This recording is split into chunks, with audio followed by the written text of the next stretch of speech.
Anatomia do sistema nervoso autônomo.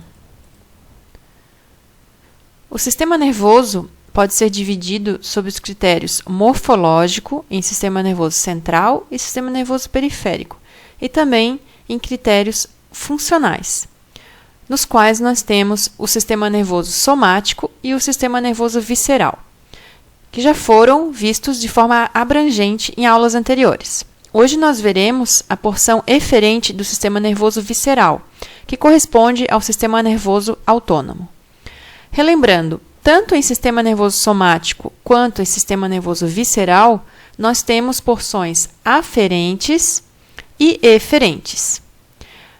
A porção aferente do sistema nervoso somático refere-se àquelas fibras que conduzem impulsos nervosos de receptores periféricos até órgãos específicos do sistema nervoso central, enquanto que a porção aferente do sistema nervoso visceral corresponde à porção que possui fibras nervosas que conduzem das vísceras, de regiões chamadas de visceroceptores, as informações até o sistema nervoso central, sendo que essas informações, esses impulsos nervosos, passam por gânglios sensitivos, que quando se refere aos nervos espinais, nós chamamos de gânglios espinais. Lembrando que no gânglio espinal existe a raiz sensitiva e que gânglios são corpos de neurônios localizados fora do sistema nervoso central. A parte eferente do sistema nervoso somático é aquela que possui fibras que conduzem do sistema nervoso central impulsos nervosos que alcançam músculos estriados esqueléticos, resultando em uma contração destes músculos. Já a porção eferente do sistema nervoso visceral é aquela que possui fibras que conduzem do sistema nervoso central impulsos nervosos que alcançam glândulas, promovendo a secreção desta glândula, ou a contração muscular, tanto de um músculo liso ou de um músculo cardíaco. O sistema nervoso autônomo, por alguns autores, alguns autores incluem no sistema nervoso autônomo uma porção eferente, mas também uma porção aferente. Porém, nós vamos considerar a ideia de Langley, fisiologista britânico, que considera o sistema nervoso autônomo como a porção eferente somente do sistema nervoso visceral, excluindo a sua parte aferente. Antes de entrar em detalhes sobre este sistema nervoso autônomo, que é separado em parasimpático e simpático, nós vamos identificar algumas diferenças entre o sistema nervoso somático e visceral no que se refere às aferências e também o sistema nervoso somático e visceral no que se refere às eferências. Primeiramente, aferências.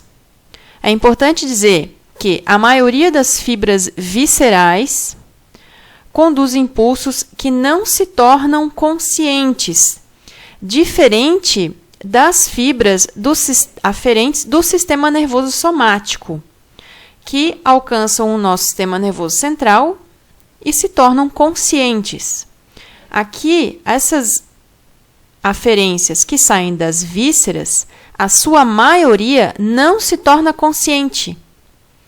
E constantemente nós temos essas informações alcançando o sistema nervoso central, mas nós não percebemos, como, por exemplo, as variações de pressão arterial, as variações das taxas de oxigênio, que são provenientes do seio e do corpo carotídeo, que está na região da bifurcação da artéria carótida comum, e que são levados ao sistema nervoso central por meio do nervo glossofaríngeo, como foi visto na aula de nervos cranianos. Então, a maioria desses impulsos viscerais, eles não se tornam conscientes. Mas nós temos também os impulsos viscerais que se tornam conscientes, como, por exemplo, as sensações de sede, fome, plenitude gástrica, ou seja, satisfação gástrica, né, e dor.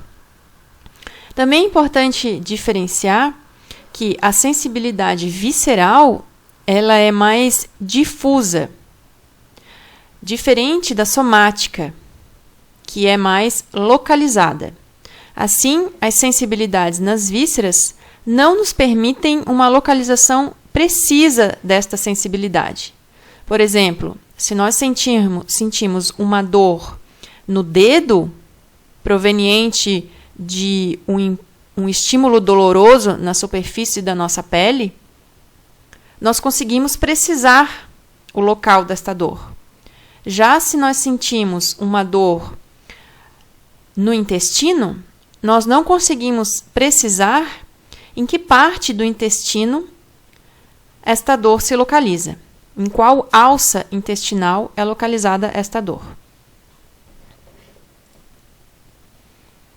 Nesta imagem, nós temos o sistema nervoso somático à esquerda, escrito em rosa, e o sistema nervoso visceral à direita em azul. Né?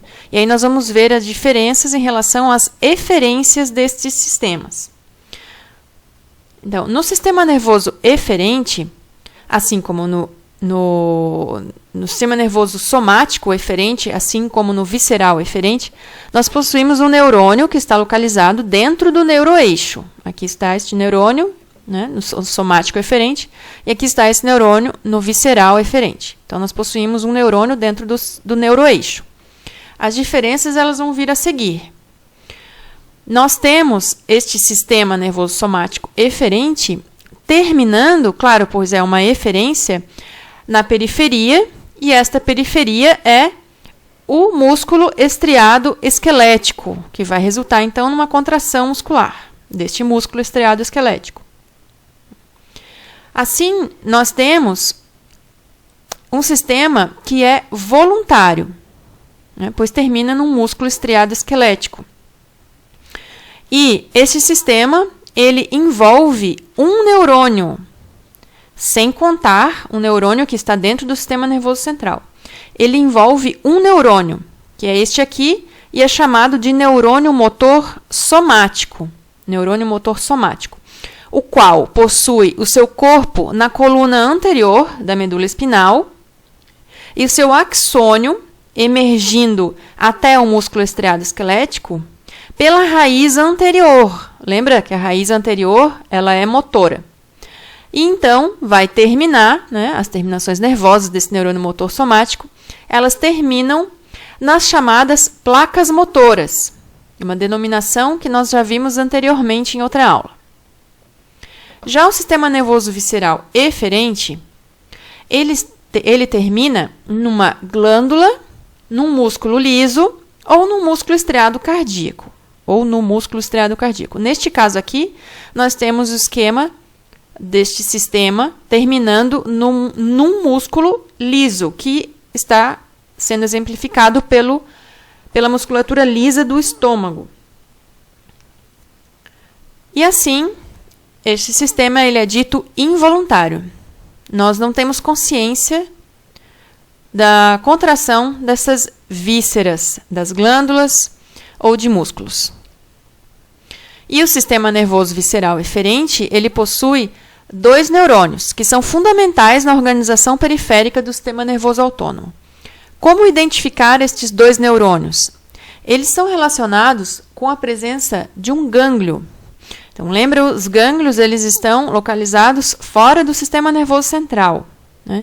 Então, onde nós encontramos um gânglio nesse esquema é aqui. Por quê? Porque aqui tem um corpo de neurônio, que está fora do neuroeixo. Certo? Então, nós vamos ver aqui o gânglio e nós vamos identificar os axônios deste neurônio e deste neurônio aqui. Então, nós temos um gânglio e uma fibra nervosa aqui, e nós temos o gânglio e uma outra fibra nervosa aqui, que pertence a este neurônio. Assim, nós temos uma fibra que fica depois do gânglio, a fibra chamada de pós-ganglionar. E nós temos esta fibra que fica antes do gânglio, por isso ela é chamada de fibra pré-ganglionar. Identificadas a localização das fibras, tendo como referência a posição do gânglio, nós vamos identificar os neurônios pré e pós. Se esta aqui é a fibra pré-ganglionar, claro, esta fibra ela pertence ao neurônio pré-ganglionar, que tem o corpo dentro do sistema nervoso central e o seu axônio terminação nervosa fora do sistema nervoso central. E aqui nós temos um neurônio pós-ganglionar, com toda a sua porção fora do sistema nervoso central. A posição do corpo do neurônio pré-ganglionar, como eu falei, está dentro do sistema nervoso central. Porém, esta localização ela ocorre ou na medula espinal ou no tronco encefálico. E aí nós vamos ver essas diferenças e localizações logo a seguir, quando nós diferenciarmos o que é sistema nervoso simpático e sistema nervoso parasimpático.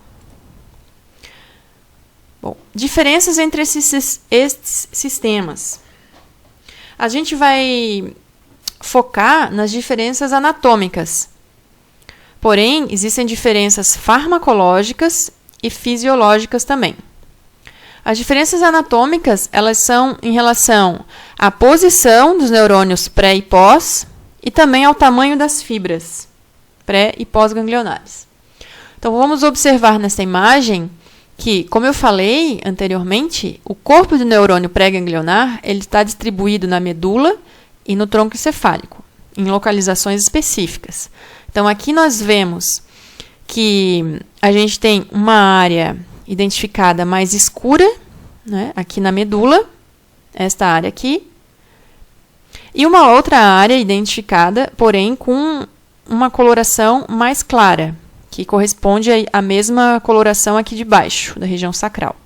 Esta área aqui do tronco e esta área aqui na região sacral. Né? Quando a gente olha para esta área mais escura, a gente verifica que esta área mais escura está entre os segmentos medulares de T1 a L2. E esta disposição tóraco-lombar dos corpos de neurônios pré-ganglionares corresponde ao sistema nervoso simpático. Então, os neurônios pré-ganglionares do sistema nervoso simpático estão numa disposição tóraco-lombar. O sistema nervoso simpático ele é tóraco-lombar. Essa disposição está entre T1 e L2. Já os neurônios pré-ganglionares do sistema nervoso parasimpático, eles estão distribuídos no tronco encefálico e na porção sacral. Por isso que se diz que o sistema nervoso parasimpático ele é crânio sacral.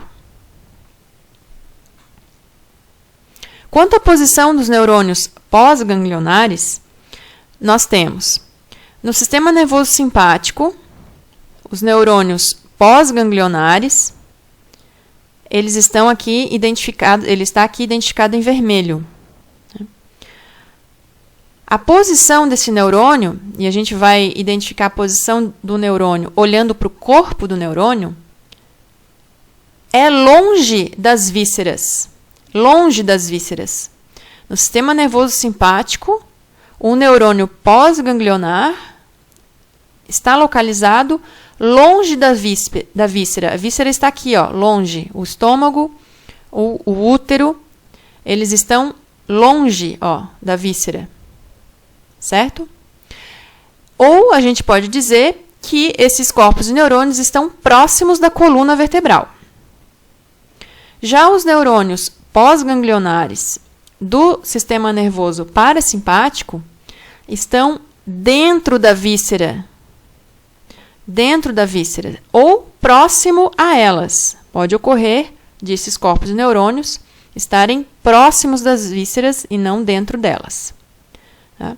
Mas olhando para a imagem, nós não vemos corpo de neurônio parasimpático próximo da víscera e nem corpo de neurônio simpático próximo à coluna vertebral. O que nós vemos mais facilmente é corpo de neurônio simpático longe da víscera e corpo de neurônio parasimpático dentro das vísceras. Localizando-se os corpos de neurônios pré- e pós-ganglionares, lembrando que os pré estão dentro do sistema nervoso central e os corpos de neurônio pós estão longe ou dentro da víscera.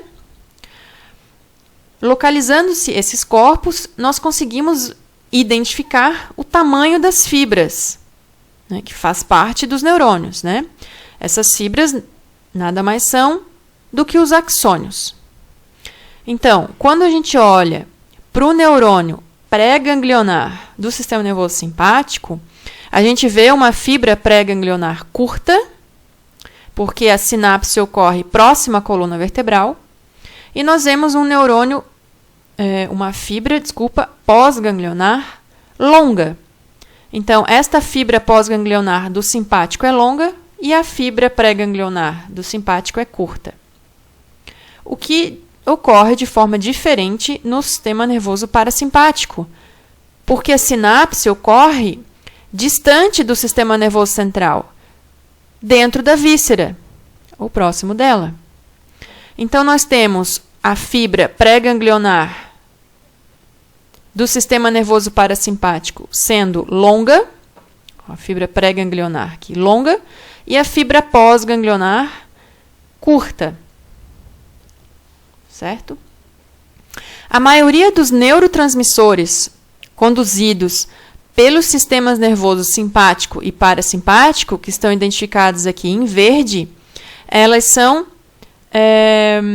a maioria dessas fibras, elas são colinérgicas e secretam um neurotransmissor chamado de acetilcolina. Enquanto que no sistema nervoso simpático, a fibra pós-ganglionar, ela é adrenérgica, que corresponde à secreção do neurotransmissor noradrenalina, principalmente. Principalmente noradrenalina, também adrenalina, mas principalmente a noradrenalina, que está associada às fibras adrenérgicas identificadas em vermelho. Mas a maioria dos neurotransmissores corresponde à acetilcolina. Essas diferenças anatômicas que eu acabei de explicar, e também a diferenciação farmacológica no que se refere à secreção de neurotransmissores, ela está identificada nesta tabela. Aqui eu chamo a atenção porque os neurônios, a posição dos neurônios pós-ganglionares no sistema nervoso simpático, que é este aqui então, né? Como eu falei para vocês, eles estão longe das vísceras ou próximo à coluna vertebral. E, então, logo a seguir, nós vamos ver que estes neurônios aqui, em cadeia, um ao lado do outro, ao longo de toda a coluna, formam o que nós chamamos de cadeia simpática, né? E essa cadeia simpática é formada por uma série de gânglios, né? Uma série de gânglios que estão fora do sistema nervoso central.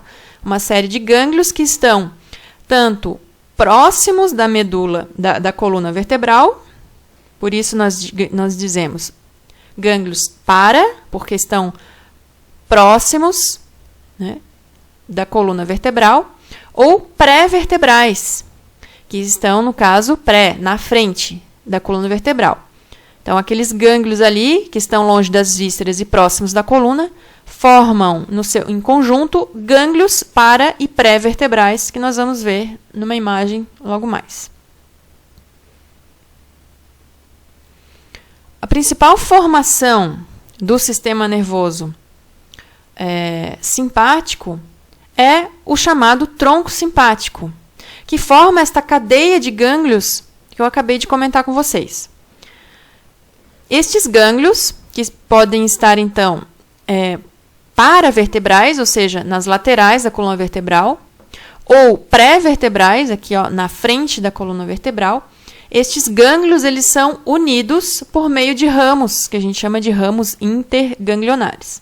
Então, o mais importante é saber que esta cadeia simpática, também chamada de tronco simpático, é formado por uma série de gânglios que se unem, né, e se estendem, né, estes troncos simpáticos em número de 2, bilateralmente ao longo da coluna vertebral, desde a base do crânio, que corresponde à região do osso occipital, até o cóccix. Esta cadeia de gânglios, que se dispõe bilateralmente, desde a base do crânio até o cóccix, elas se unem quando alcançam o cóccix. Aqui está sendo observada, então, a união dos dois troncos. Um tronco se une com o do lado oposto.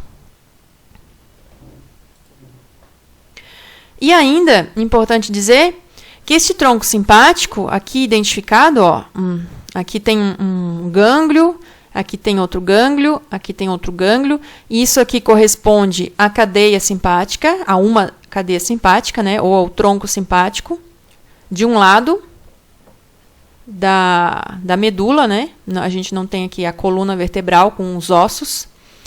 Então, esta cadeia simpática aqui, que se continua aqui para baixo e continua lá para cima, se estendendo bilateralmente ao longo da coluna vertebral. O que é importante dizer, ela se comunica não somente entre si, mas ela se comunica também com o sistema nervoso periférico. Comunica-se com o sistema nervoso periférico, né? Então, se a gente conseguir aqui isolar a cadeia simpática, né, e depois observar o que vem acontecendo aqui na lateral, né, os filamentos nervosos que vão formar a raiz ventral e os filamentos nervosos que vão formar a raiz dorsal sensitiva, unindo-se aqui, para formar o tronco do nervo espinal, né? Então, aqui a gente tem a formação desse tronco do nervo espinal. E a gente olha, então, a comunicação do sistema nervoso periférico, dos nervos espinais, né, com a cadeia simpática, por meio de ramos, que a gente chama de ramos comunicantes. Tá? Eles se diferenciam entre ramos comunicantes branco e cinzento, conforme a presença de bainha de mielina. Muito importante é lembrar que existem áreas do telencéfalo e do diencéfalo que regulam as funções viscerais. Como nós vimos, a mais importante é o hipotálamo. Estas áreas do telencéfalo e do diencéfalo, que fazem parte do nosso cérebro, também estão relacionadas ao comportamento emocional, naquele sistema, que é o sistema límbico, que não está funcionalmente somente envolvido com as emoções, mas também com a memória. Impulsos originados destas áreas do telencéfalo e diencéfalo, onde se destaca o hipotálamo, com funções relacionadas às emoções, os impulsos destas áreas, elas são conduzidos por fibras especializadas, que fazem sinapse com neurônios pré-ganglionares. Onde estão os neurônios pré-ganglionares? Os neurônios pré-ganglionares estão dentro do sistema nervoso central. Vamos voltar só um pouquinho aqui, que eu acho que vale a pena a gente lembrar. Os neurônios pré-ganglionares estão dentro do sistema nervoso central. Tá? E eles recebem influência de fibras nervosas especializadas provenientes principalmente do hipotálamo, que é uma região do diencéfalo, né, envolvida também com o comportamento emocional, embora tenha outras regiões que não são hipotálamo e outras funções que não são somente emocionais. Mas aqui nós estamos destacando o hipotálamo e funções emocionais, que influenciam neurônios pré-ganglionares que estão dispostos ao longo do tronco encefálico e da medula espinal. Dessa forma, o sistema nervoso central influencia o funcionamento das vísceras, Claro, porque os neurônios pré-ganglionares, nós estamos tratando de sistema nervoso visceral, os neurônios pré-ganglionares, se são influenciados por áreas do sistema nervoso central, esta influência vai alcançar as vísceras. Então, o sistema nervoso central influencia o comportamento das vísceras, especialmente destacando-se aqui quando se tem alterações emocionais, onde, por sua vez, nós vemos também alterações nas nossas funções viscerais em virtude das nossas emoções. Nós temos também os plexos viscerais, que são importantes de a gente falar um pouquinho, né? Estes plexos viscerais também já foram comentados em outras aulas, relembrando que os plexos eles são um emaranhado de fibras nervosas, que estão localizadas, principalmente quando se trata de vísceras, principalmente nas cavidades torácica, abdominal e pélvica. E possuem fibras dos sistemas nervosos simpático e parasimpático. Lembrando que todas as nossas vísceras, elas possuem inervação autônoma que é mista. E esses plexos, eles podem ser diferenciados, né? Divididos, melhor dizendo, em 3 regiões, porque eles existem nessas 3 cavidades. Então, nós temos os plexos da cavidade torácica, onde se destaca o plexo cardíaco, o plexo pulmonar e o esofágico, que já vem se formando desde a região cervical. Os plexos da cavidade abdominal, onde a gente destaca um grande plexo, que é o plexo celíaco, também chamado de plexo solar. O plexo entérico, que está no interior das nossas vísceras. E o plexo da cavidade pélvica, que é chamado de plexo hipogástrico.